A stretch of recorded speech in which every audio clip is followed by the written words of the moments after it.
Hello student, our today's topic is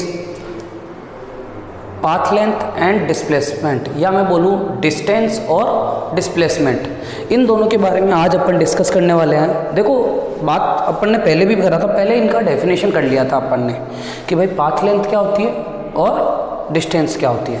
ये चीज़ अपन पहले पढ़ चुके थे।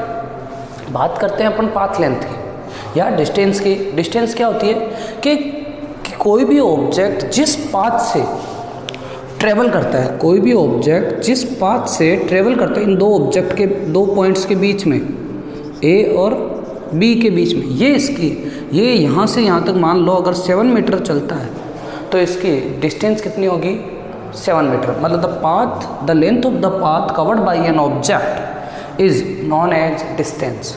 और वहीं दो पॉइंट के बीच की मिनिमम डिस्टेंस या शॉर्टेस्ट पाथ इसको अपन बोल सकते हैं डिस्प्लेसमेंट। और डिस्प्लेसमेंट, अब देखो इसके अपन पढ़ेंगे डिफरेंस छोटे छोटे, ठीक है। तो टेबल फॉर्म में पढ़ लेते हैं। तो ये चैप्टर 3 क्लास 11, ठीक है। इधर अपन करते हैं डिस्टेंस, जिसको बोल सकते हैं पाथ लेंथ, ओके बेटा। और इधर डिस्प्लेसमेंट,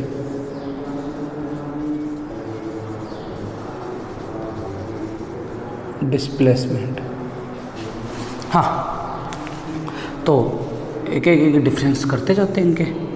तो सबसे पहला इसका डिफरेंस क्या है, इसकी डेफिनेशन ये होगी the length of the path covered by an object.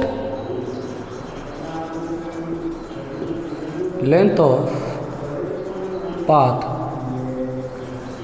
Covered by an object is known as distance, okay. यहां पर क्या होगा, ये लेंथ तो नहीं है भाई, पाथ की लेंथ तो नहीं है, तो क्या है ये दो पॉइंटों के बीच की शॉर्टेस्ट डिस्टेंस या मिनिमम डिस्टेंस है। तो यहां पर क्या बोलेंगे, शॉर्टेस्ट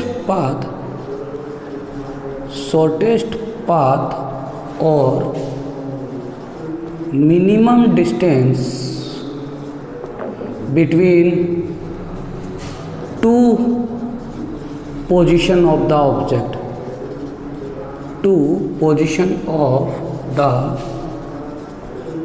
object is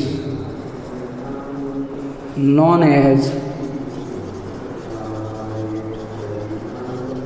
displacement। ये आ गया डिस्प्लेसमेंट, ठीक है।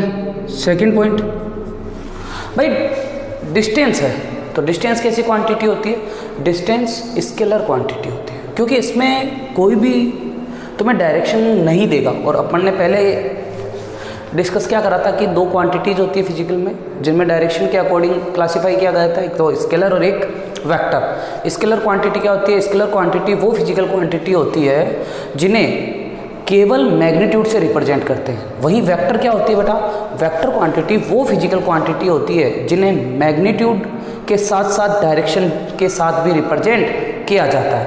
यहाँ तक क्लियर है, ठीक है। तो यहां पर क्या लिखेंगे कि डिस्टेंस इज स्केलर। डिस्टेंस क्या है, एक स्केलर क्वांटिटी है। तो स्केलर क्वांटिटी में no need of direction,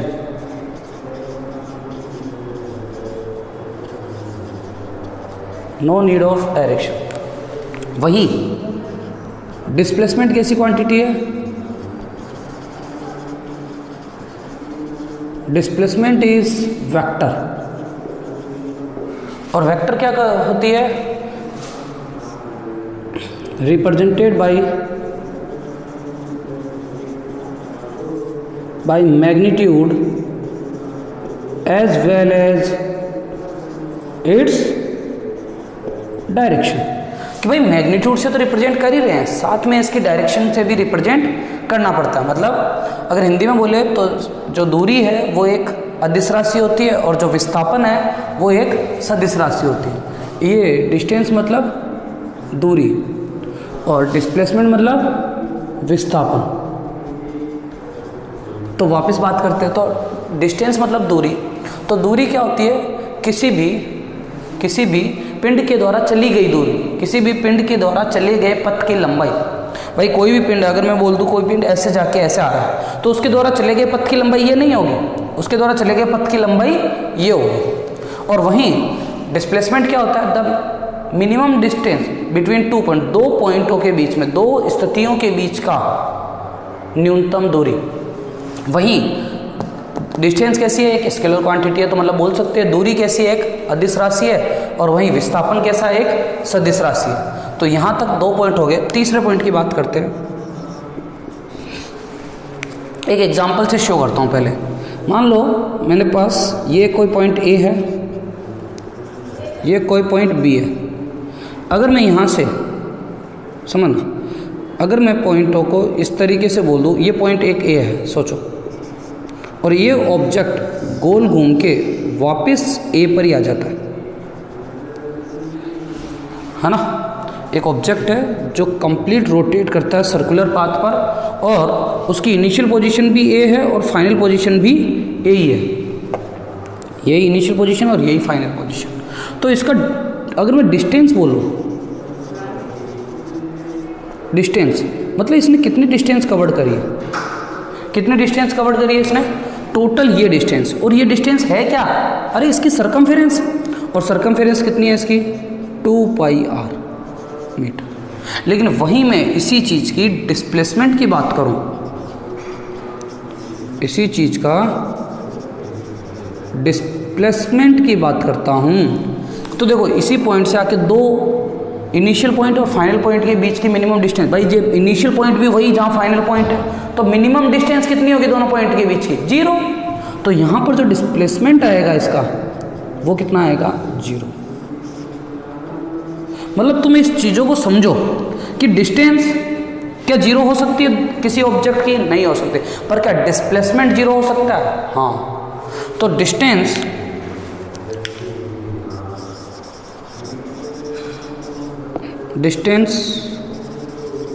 cannot be 0 of an object, but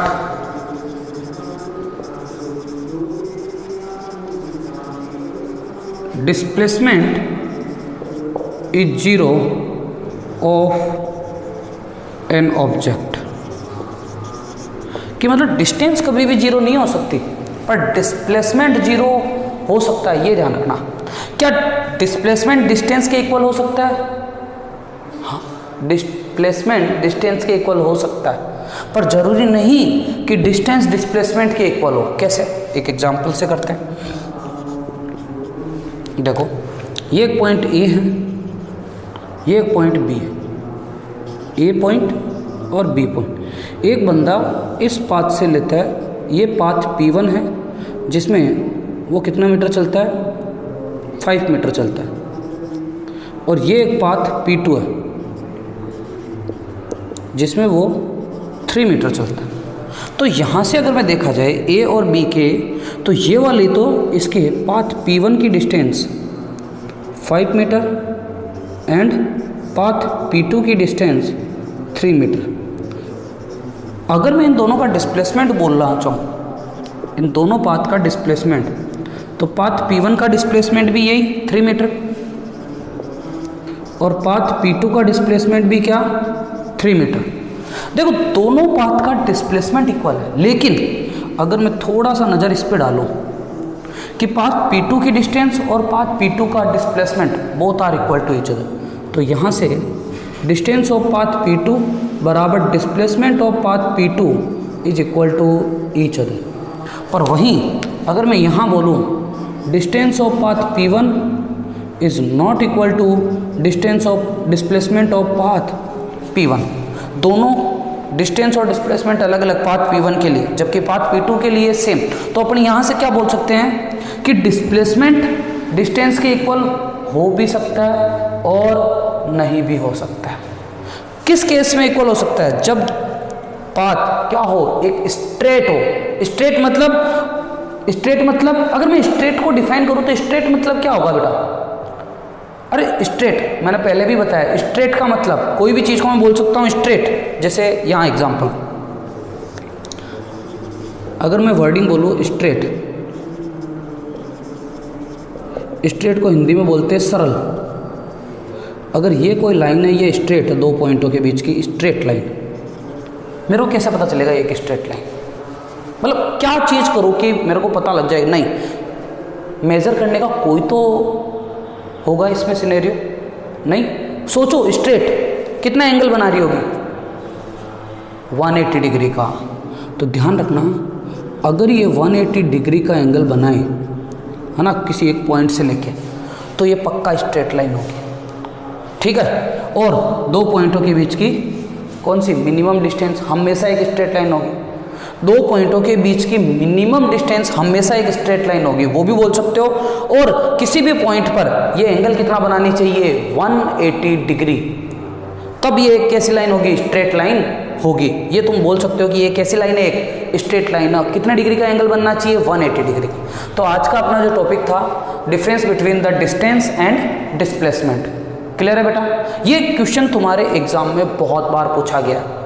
2 number का क्वेश्चन आता है जिसमें क्लियरली बोलता है कि differentiate between distance and displacement with example. तो विथ एग्जाम्पल भी हो गया। क्लियर? अगर ये 4 कर दोगे तो 2 नंबर तुम्हें आराम से मिल जाएंगे। क्लियर है? नहीं है? क्लियर? स्क्रीनशॉट ले सकते हो। और आज के लिए थैंक यू।